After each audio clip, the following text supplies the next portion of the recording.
Okay. Sorry about that. Forgot. So just email me at cstivers@kstc.com and I'll put that in the chat in just a minute and I can send that over to you all if needed. So second then, accessibility is very important to us. So we do have captions available for this webinar. Those can be turned on or off just at the bottom of your Zoom window. We'll also have the transcription of that available after we wrap up if it's needed.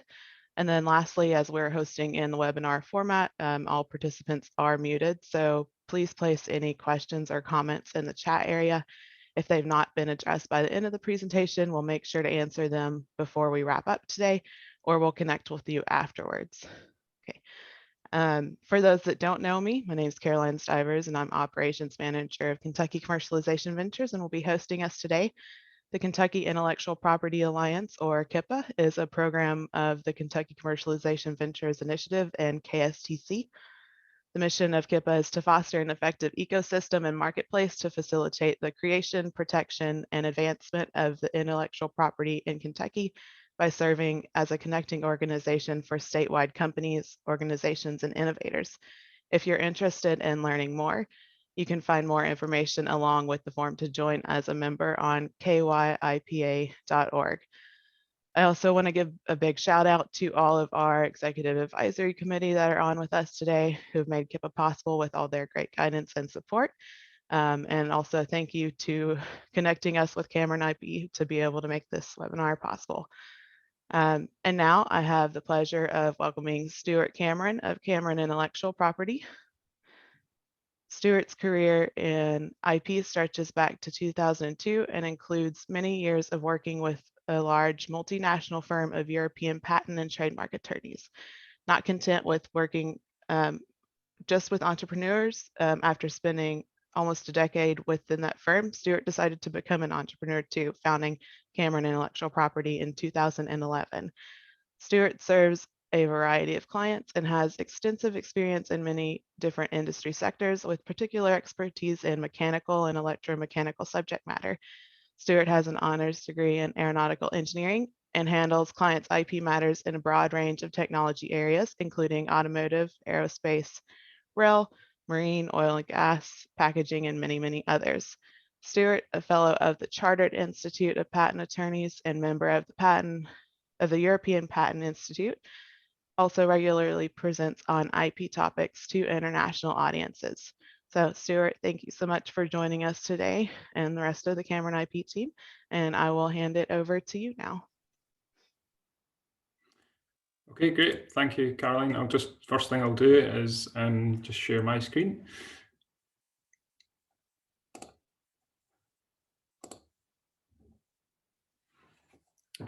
Hopefully you can see that all okay. Yep. Yes. Yep. So thanks. Hi, everyone. Yeah, as Caroline said, I'm Stewart Cameron of Cameron Intellectual Property. So firstly, I just want to say thank you to everyone for coming along today. It's great to have the chance to speak with you all.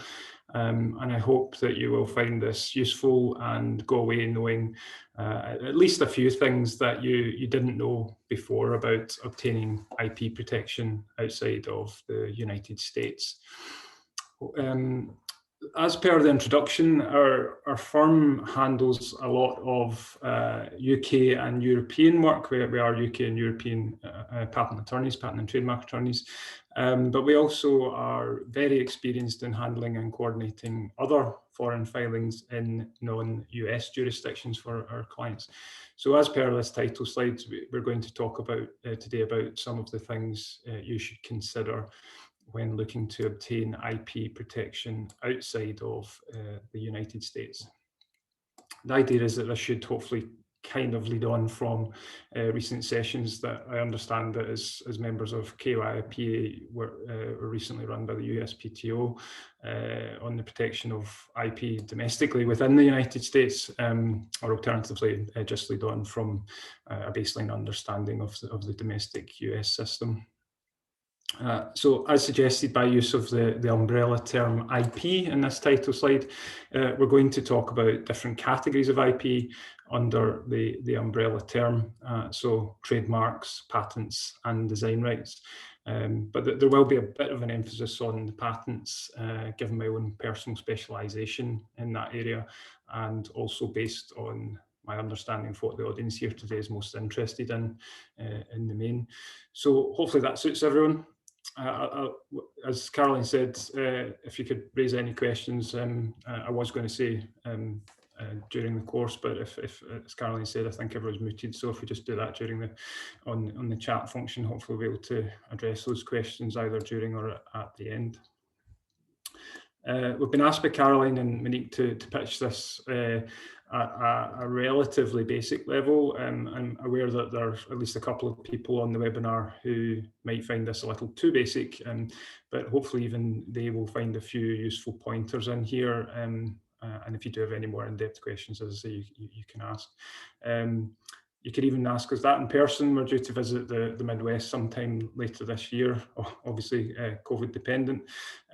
So we'd be more than happy to meet up with anyone face to face as well. I should just mention that I'm joined here by a couple of my colleagues. Anyone with a large purple and white background on the screen is a colleague, and they're providing backup in case there's any questions that come up which I can't answer myself. So onto the first slide. So starting off with the patent side of things, we are going to look firstly at direct priority claiming foreign filing strategies, then filing via the PCT route, and then we'll provide some general hints and tips to bear in mind when filing foreign patent applications. So looking at the most standard direct priority claiming filing strategy, it all starts with a national patent application, normally, but not always, in your home territory. So for most people here in this webinar, that would be obviously a US patent application. That establishes a 12-month period in which you basically don't need to think about foreign patent applications. At the end of that 12-month period, there is then a decision to be made on, firstly, on whether to file any foreign patent applications at all, and then secondly, if so, under what foreign filing strategy, and that's what we're going to talk about. So for this particular slide, the decision made in this example is to file via a direct national foreign filing strategy without making use of other frameworks such as the PCT, which we'll talk about later. So for the purposes of this illustration, the applicant is deciding to file a European patent application at this 12-month stage. Very importantly, when filing that European application, priority must be claimed. Now, I'm very aware that some people in this webinar will have an excellent understanding of what I mean by claiming priority and others won't, but in essence, for those that don't know, it is essentially a case of backdating the subsequent applications to the earlier filing date of the previous application. So in this case, backdating the European application filing date to that of the US filing. And the deadline for doing that is 12 months from the first application filing date. And then you simply have a national patent application in the foreign territory, which needs to go through examination by the IPO in that territory as normal. So in this case, it needs to be prosecuted and examined at the European Patent Office for this European application. And such foreign patent applications are simultaneously filed at the 12-month stage in each of the jurisdictions of interest. So for this example, we have a Chinese, a Canadian, and Australian national applications, all with their own subsequent national prosecution requirements. Again, very importantly, all of these new individual national applications must claim priority, of course, back to the initial US application to get the benefit of its earlier filing date. It's also worth remembering with this strategy that the original US patent application still needs to be looked after. So that's what this one here. that needs to be looked after in order to progress that to grant as well. So that's the direct priority claiming foreign filing strategy, basically laid out in all its glory here. There are pros and cons of this strategy. Obviously, you can add other countries to this. I'm just taking a sort of four example countries there. But you can imagine it can just fan out as far as you like in terms of the countries you want to cover. As I say, there's pros and cons of this strategy. In fact, there's obviously pros and cons of any foreign filing strategy. For this one, the benefits are that it is potentially quicker than other routes, such as the PCT, and that's because there's no delaying phase before the national applications are filed. It also doesn't have the additional expense of PCT fees, so it can therefore be worth considering, especially when applicants are certain which countries they wish to protect the invention in from a very, very early stage. For example, where an applicant has a fairly predictable foreign filing strategy and hence knows early exactly which countries they will eventually select. However, it does have some fairly major drawbacks, which make this direct route a less common filing strategy to follow. Probably the biggest one is the fact that there is a significant cost to filing each of the national applications at the 12-month stage, which is still quite early in the lifetime of the patent applications.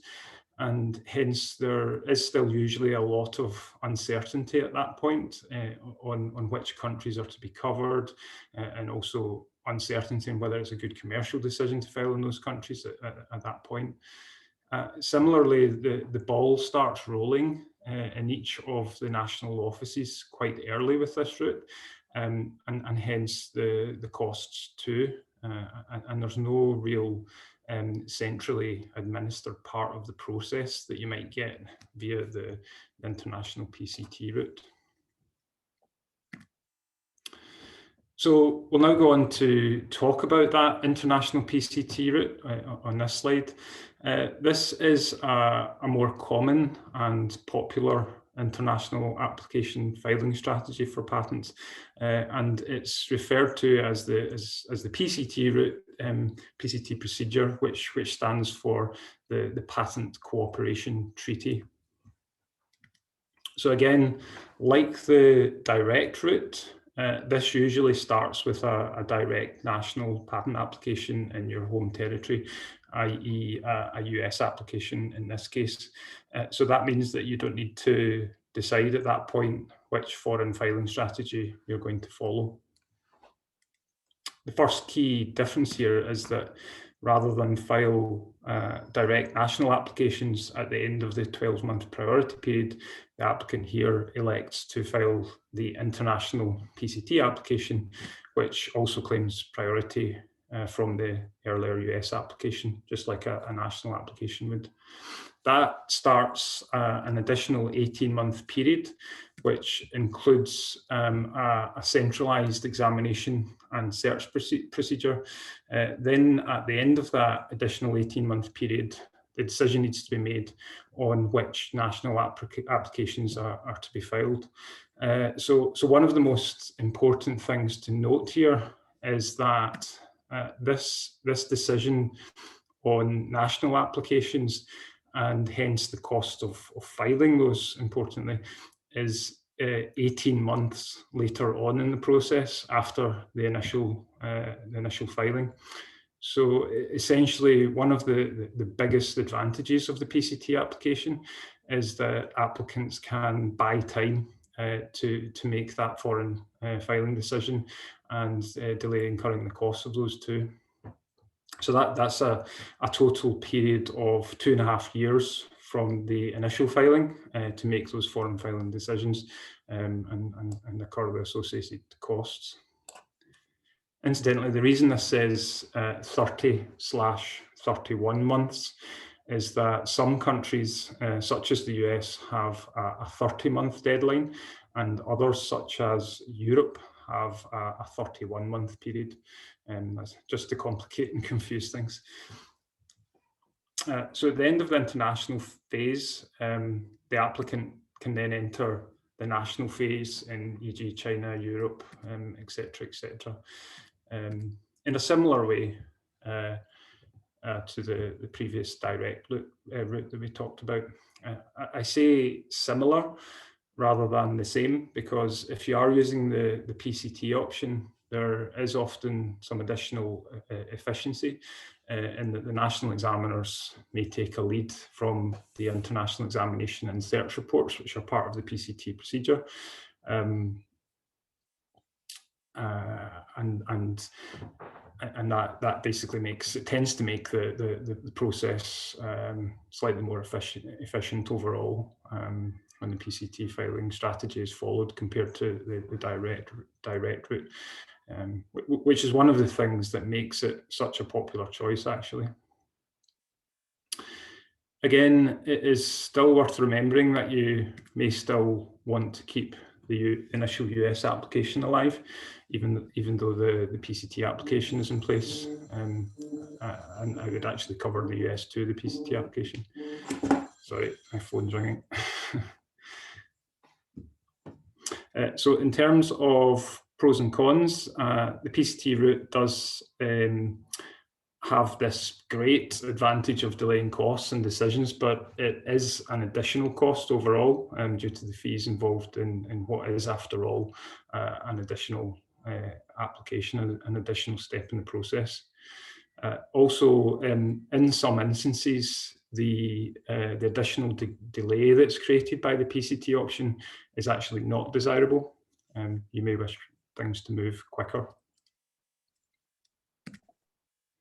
Stewart, just before you go on, I was just going to add one thing that might be obvious, but I don't think you said explicitly there, is one of the advantages of the PCT filing system is that you don't need to file foreign language translations until that 2.5-year period has elapsed.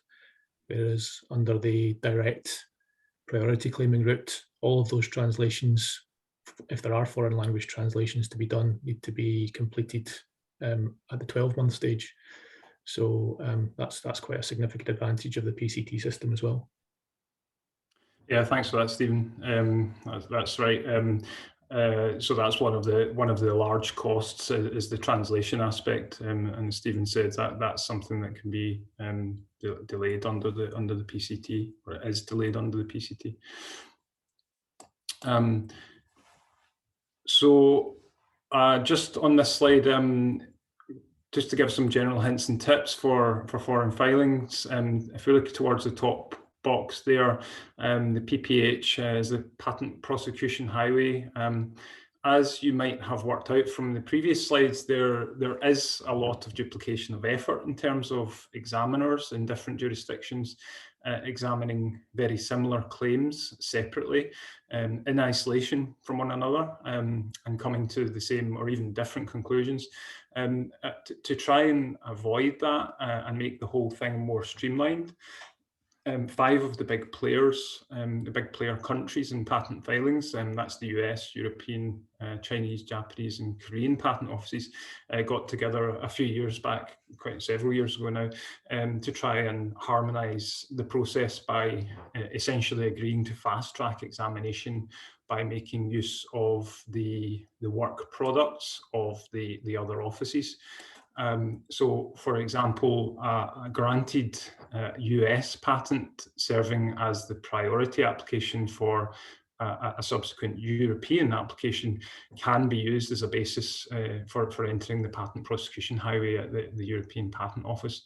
It does have some merit, and sometimes it does work, but it hasn't worked out as well, the PPH system, as initially hoped, as far as we can see anyway. And I think really that's best described, or the reason is best described as down to the fundamental examination, the differences in the fundamental examination requirements. They're just too fundamentally different for the examiners in the different jurisdictions for them to simply accept what the other offices have done. which means that they often just entirely re-examine the application. There are exceptions to that where it does work well, but that is quite often the case. There's also a bit too much administrative complexity to the PPH sometimes. So looking at the bottom left, the box here, preparing the application, especially the claims for international prosecution. The wording of any foreign patent applications will normally be very closely based on the initial national US filing. So it is worth trying to make sure that the initial US filing is prepared with one eye on the international aspects. What I mean by that is that a perfectly drafted US patent application might not be perfect for e.g. Europe, China, etc. It's worth bearing in mind it's not really possible to have a patent application which is perfectly drafted for all territories due to the amount of variation in local practice around the world, but it is possible in our experience to have a US application which is sort of optimally drafted for foreign prosecution whilst not jeopardizing anything in the US.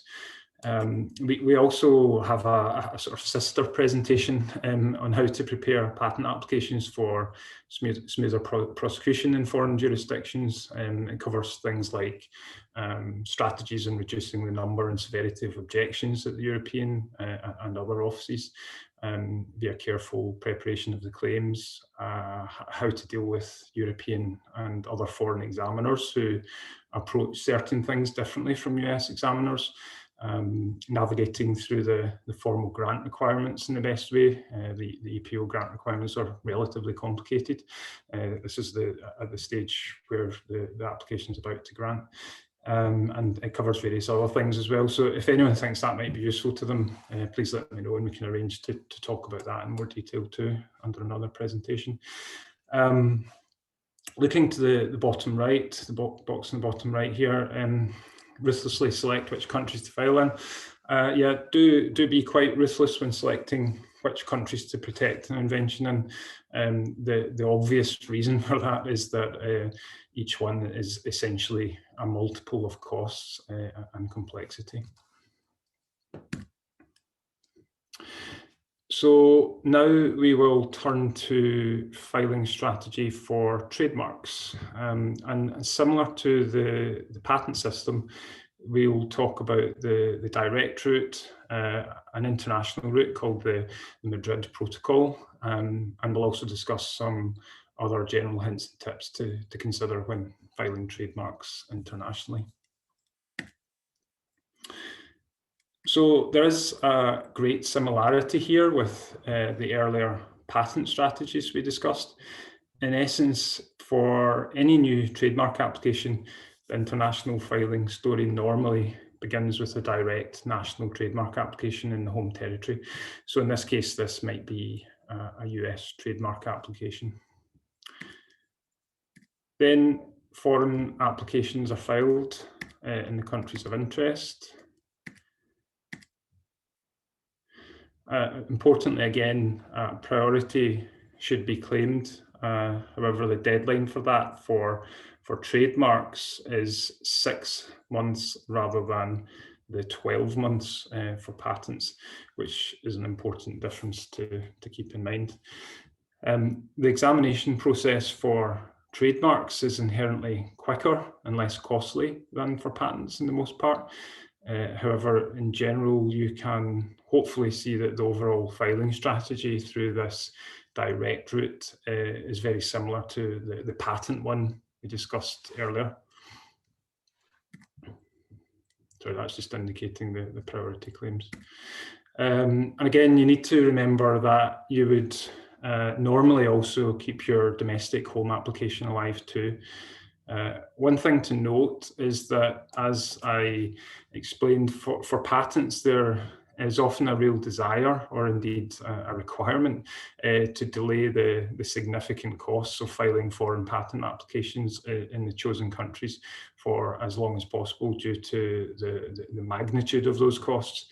However, trademarks are generally much less costly than patents, and hence that is normally much less of a factor. It might still be a factor, but it's often less of a factor. And in removing that major drawback, this direct route is actually, unlike patents, it's typically the most popular route for trademark applicants to follow.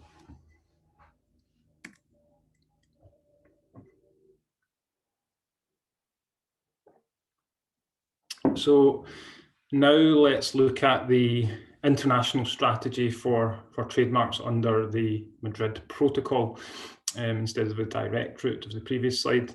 This is similar in some ways to the PCT procedure for patents, but it's also different in many ways too.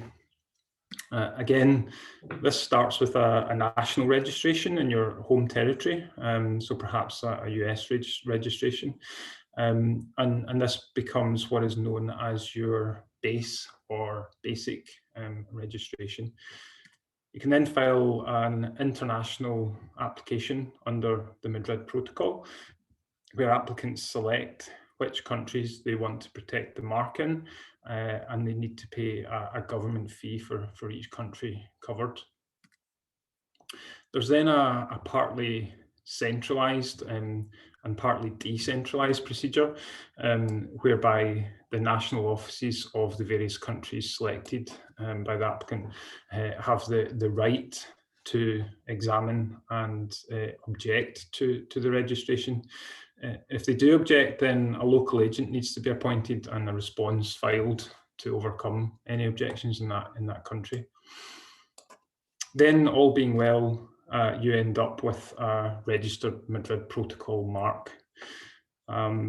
Importantly, and unlike any of the patent strategies, you can actually add new countries to a Madrid Protocol registration. So this is right at the end, even when the mark is entirely registered, you can add to that at a later date if needed, simply by paying an additional government fee. One of the reasons the Madrid Protocol is less widely used than the direct route for trademarks is because it doesn't cover all important countries. It covers around 100 or so. It does cover most countries, but there are a few countries that are not covered, Taiwan being one of them. Another reason is that they are sometimes more vulnerable than direct national trademark registrations, since they can be centrally attacked by attacking the base registration upon which everything else is based. So hopefully the previous couple of slides give you an understanding and overview of the options available for trademark foreign filings. Now I just wanted to go over a couple of more general points to bear in mind when filing or preparing to file trademark applications in foreign territories. The first one at the top here is to consider translation and cultural issues. So, for example, a harmless term in English could be potentially vulgar or offensive in another language. And the same goes for logo marks, where an image might be fine in the United States, but it might be problematic in other countries for cultural reasons, for example. It is actually quite surprising how often this does come up in practice and in case law. On a similar point, when starting out with a new brand in the United States, there is sometimes a tendency that we've seen to search whether that mark is available for use only in the US. But that is often not enough, because if you do then want to extend the brand outside of the US, you'll need to be sure that your mark is not going to conflict with other existing marks in other countries. So if there is any possibility that a brand is to be used in the future outside of the US, do ensure that your trademark attorney is instructed to search all relevant territories at the start, if at all possible, even before any domestic or foreign applications are actually filed. That way you can make sure that you're selecting the most internationally available mark from the outset. The next tip on the bottom left here is to make sure that you're thinking about international protection early on. So as well as making sure you do a more international search early on, there is a short 6-month time period for claiming priority, and it is normally best to make use of the priority claim. So that can mean that you would ideally be filing first in the US and then filing all relevant foreign applications, whether that's through the direct route or the Madrid Protocol route within the next 6 months. Leaving it later than that, though sometimes the appropriate thing to do, it can be risky and expensive. So looking to the bottom right here, think about future products and processes too. Make sure that you are thinking about the future products and processes, the emphasis being on future, as well as the current ones that you might want to use the mark on. It's generally better to cover the mark a little wider than the current core goods and services in order to sort of future-proof foreign applications slightly, since it can be much more complicated and expensive to try and wind in the protection at a later date to other goods and services that then subsequently become of interest. On that point, the US classification system is fairly notorious for specificity, and yet in the UK and the EU and many other jurisdictions, broader trademark specifications are allowed. So that means that protection outside the US can legitimately be broader, which therefore allows a greater degree of flexibility for expanding your offering under a mark over time. With respect to Brexit, the B word, we also have a sister presentation on the divergence between UK and EU trademark practice, which we can arrange if anyone is interested. Do keep in mind that patents are not affected by Brexit, since they are not European Union rights. But trademarks and design rights are, since they come under the European Union framework. One other point to mention here, just while we're talking about foreign filing tips, is that depending on the product you're offering, it can be important to register a mark in China and other counterfeit sort of hotspots. Firstly, for enforcement purposes, and secondly, for defensive purposes, to avoid someone getting there first and using a registration to try to get you to purchase it, for example. China's prolific with fraudulent filings on that front. And so on to the last category of IP rights that we'll be discussing today, and that is the often sort of incorrectly overlooked registered design rights. So another core category of IP is indeed registered design protection. These are very important rights which are sometimes undervalued in our experience, but which can in fact often be as valuable as patent rights in the event of competitor infringements. However, the foreign filing strategy considerations with registered designs are more straightforward. So we've only touched on this fairly briefly here. Hopefully you can see my cursor here on the top left. But if you look at the top left box, registered designs protect the appearance of a product. In essence, that is the purpose of registered designs, to protect the appearance of a product as opposed to its technical operation. So a good example is a Coca-Cola bottle that has a particular appearance which was protected by registered design. onto the next box, the terminology and scope of protection varies across jurisdictions. Yet beware that the terminology that is used on design rights across different jurisdictions, they are horrendously confusing and often misleading. To illustrate the point, if we take simply a comparison of the situation in the US versus the EU, in the UK and the EU, we have what's called registered designs to protect the appearance of a product. And these only contain images of the product. They do not include any description or claims to give the images any context. A UK and an EU design registration simply protects what is shown in the drawings, no more and no less. However, in the US, you obviously have design patents, which have a broadly similar scope of protection as foreign design registrations, but which do include a description and claims to give the drawings context, and hence which need to be handled slightly differently. And that complication and differences in terminology appears across a number of jurisdictions. The top right, the inexpensive way of obtaining protection. Yeah, designs are relatively quick and inexpensive to register. And while the breadth of protection you can get from a registered design is somewhat limited, it can be hugely valuable in our experience if a product is copied relatively slavishly.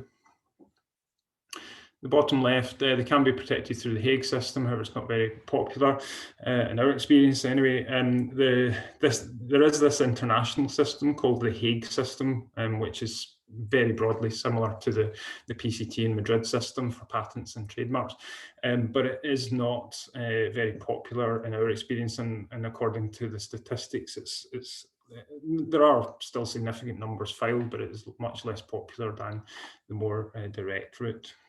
And there's a few different reasons for that. Onto the middle, bottom central box.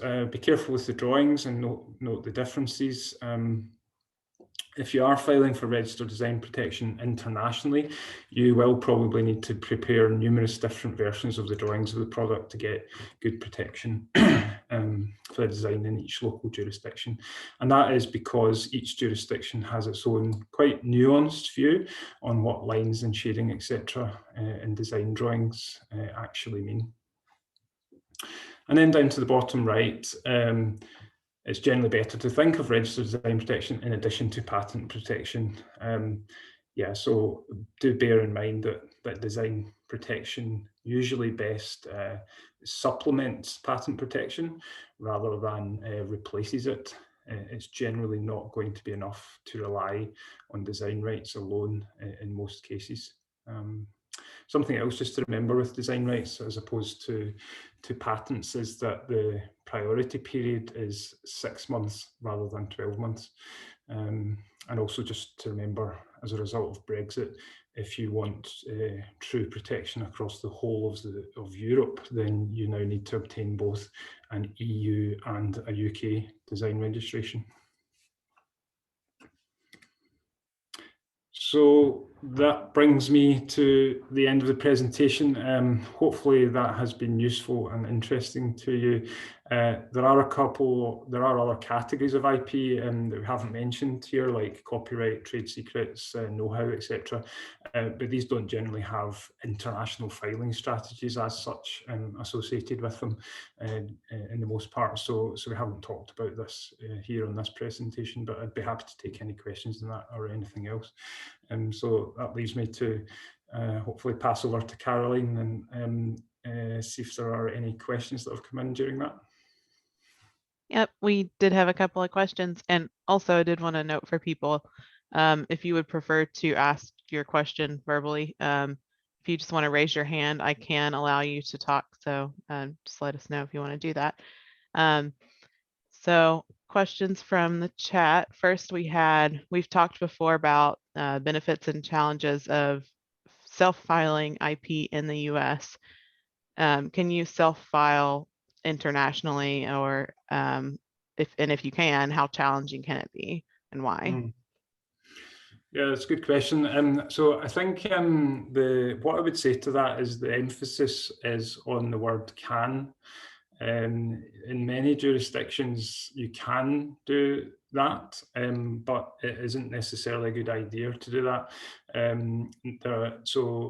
It does get complicated very quickly, even on a domestic filing strategy. But when you start to layer up international applications and the deadlines that are associated with that, the differing procedures, the differing requirements, it gets very complicated quite quickly.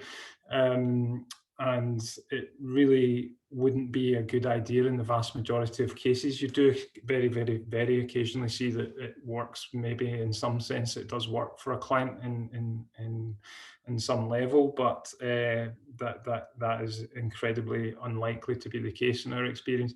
There are also some jurisdictions where you cannot do it, and usually the restriction is due to your location. So in Europe, you need to have, on European patent applications, you need to have some kind of presence in Europe or have an agent that represents you in Europe. Stephen, you might be able to confirm that last point that I made there, because yeah, there's a slight nuance there in that it's perfectly possible for a US national, US resident to file a European patent application. Filing can be done by anyone, but the subsequent prosecution of that application requires a local European representative. So often, we are contacted quite late in the day by applicants who suddenly realise that they are not able to act directly before the European Patent Office, and so sometimes we are kind of parachuted in at the late stage to try and help a client out. But yeah, filing a PCT application can be done by anyone. Entering the European regional phase of that European application can be done by anyone. But as Stewart says, it may not be, unless you're very au fait with the patent system, maybe generally in the United States, and you're quite detail orientated, etc., you may be able to navigate your way through those kind of early stages quite well. But once it gets to the kind of the nuances of, for example, European patent law, it might be a good idea to get local representation at that stage. Okay, and then I think the next question we had is a little bit of a follow-on to what your comment just was. As an inventor in the US, how should my relationship with my international IP firm work? Would I need to travel to the location often in order to get protection? So the answer to the second part of that about travel would be no. In almost every case, I'd never see a scenario really where that would be necessary. The closest thing that can happen where that may be sometimes useful is very niche scenario where, in, for example, Europe, there are sometimes some opposition proceedings where it becomes contentious, and occasionally a client may want to attend that hearing. But that is sort of, I don't know what the percentage would be, but if we just take it off the top of my head, it might be 0.01% of scenarios. Even then, I think it's moving online now. These opposition proceedings are generally being done by Zoom and video conference, so it's becoming less and less of an issue. Yeah. To answer the first part of the question, what should the relationship be? What I would say to that is that the relationship is quite important, and the role of whichever firm or individual is coordinating that is quite important. And what I mean by that is that if so quite a large part of our jobs as attorneys and as a firm, the firm that we are, is actually sort of managing the relationships with foreign associates for our clients. So we try to always meet with foreign associates that we work with, and we are effectively vetting them in terms of their procedures, that they fit in with our clients, and we try to make sure that we match the correct foreign associates to the correct client. So it is quite a valuable part of the process. what should the relationship be? I think just quite an important one is probably the best answer to that, and it shouldn't be seen as a perfunctory relationship where someone just does this and does that. It should be quite kind of coordinated and considered, and it should be fed back to the client what is being done and why. And the firm that is coordinating that does, I think, for it to work properly, does need to be given quite a lot of freedom to make some choices on behalf of the client, and that's quite a large part of the value that is added by attorneys. Okay. Next one we have is any comment on risks or returns of filing in certain countries that may be less respectful of IP, such as China or others? A comment on risks or returns of filing. Not quite sure what's meant by that. I'm often asked, is it worthwhile filing, for example, patent applications in China? Because there is a perception that patents aren't enforceable in China. I think if you go back 5-10 years, that was certainly more so the case than it is today. And so my counter question to that question is often, can you afford not to file in China? Because bearing in mind that a patent potentially has a 20-year term, and the trajectory seems to be that the enforceability of patents in China is improving over time, then can you afford not to have protection in China if, for example, your products are manufactured in China and you've got a lot of activity and potentially even now sales of your products in China? So certainly my inclination is to advise clients that China is an important territory and it's improving in terms of the ability to enforce. I'm not going to say it's perfect. It's far from perfect. It's very variable in terms of the geography in China as to where you are able to enforce your IP rights. But I've certainly worked with clients and successfully enforced patent rights and design rights in China. So I think maybe that was the thrust of the question. There may be other countries where I'm going to generalize here and say that some countries in parts of Africa have got a reputation for, perhaps being difficult to enforce the rights, and there's questions as to should you bother.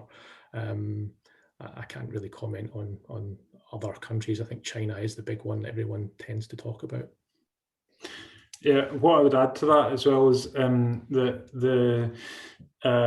just to bear in mind that the patents themselves are territorial. So just in relation to occasionally there are comments that are made to us about what's the point in intellectual property more generally, regardless of Chinese patents.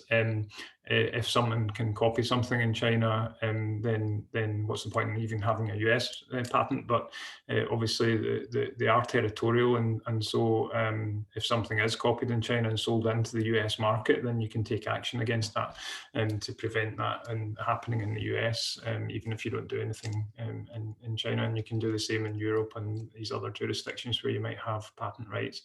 Just one other point on that. Certainly in relation to the patent side of things, the Chinese system is quite similar. It's quite a good, although there's issues with enforcement, the system for actually obtaining patent protection in China is a pretty good one. It's quite similar to, it's actually, I think, modelled on the European system. So I'm not sure, Mina or Gail, how the Chinese system, trademark system, contrasts with UK, European, US. Yeah, the Chinese trademark system is actually very different to the UK and US.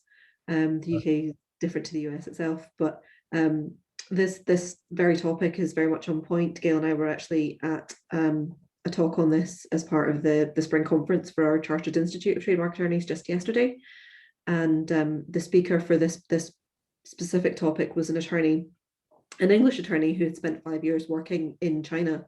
So he was talking directly about whether or not it's worth protecting your brand on the Chinese market? And the answer was a resounding yes. And to echo Stephen and Stuart's comments on enforceability, although the overall trademark system is different in terms of the feasibility and recoverability of actions, it is worth it. It is improving, and it is possible to do a bit of forum shopping in China. And that was one of my particular takeaways from the talk that I attended yesterday.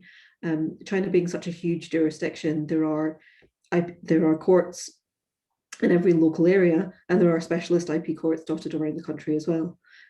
So being a bit strategic as to where you raise actions in China can be a very effective mechanism of tackling infringement issues.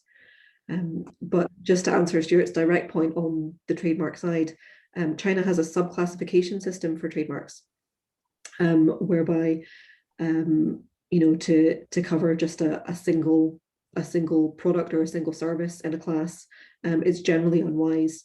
It's better to file quite broadly in China and try and hit all of the sub-classifications within a particular class of products or services, just to make sure that you do get effective broad protection there. And then it's even more straightforward, theoretically, to take action against infringers in the future. Okay. Okay, and then I think the last question we have for now is, can you talk about example costs of filing patents in different countries? Yeah, it depends. But it is quite dependent on the country. And the reason for that is twofold, really.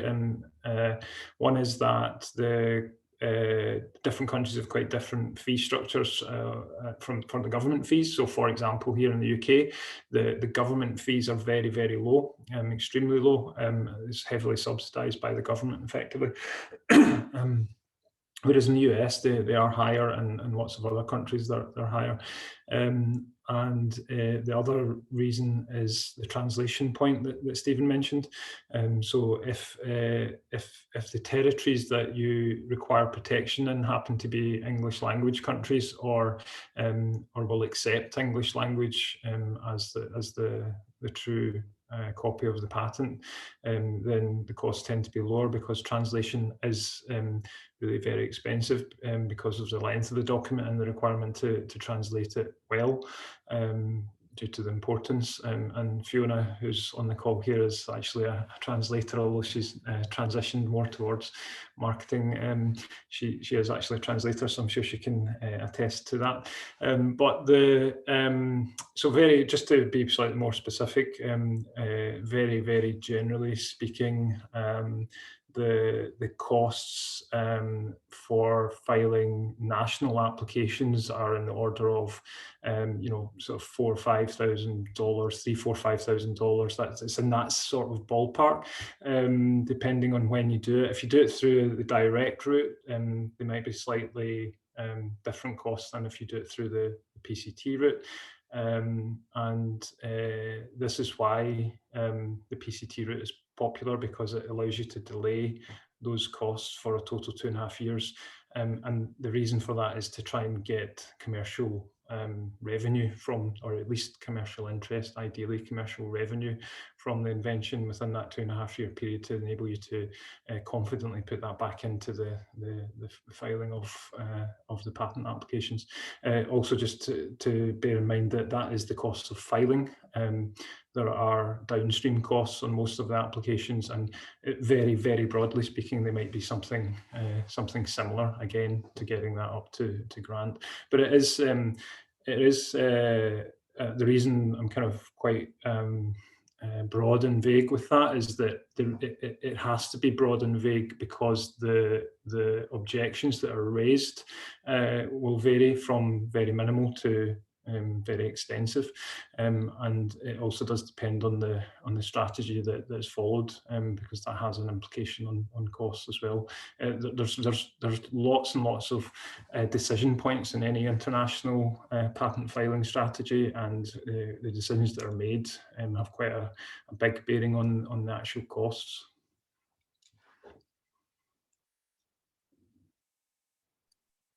I think that's all the questions we have for now. Thank you all again for this presentation, to Stewart and all the rest of the Cameron intellectual property team. And then thank you so much to all of our attendees for joining today. It's been great to have you all. Be on the lookout for future events from KIPA in both your inbox if you're signed up to our membership. And then, as mentioned in the beginning, feel free to reach out to me with any questions you have. Thanks again, and it's great to have you all. Thank you. Thanks very much, guys. Bye. Thanks. Thanks for having us. Bye. Bye.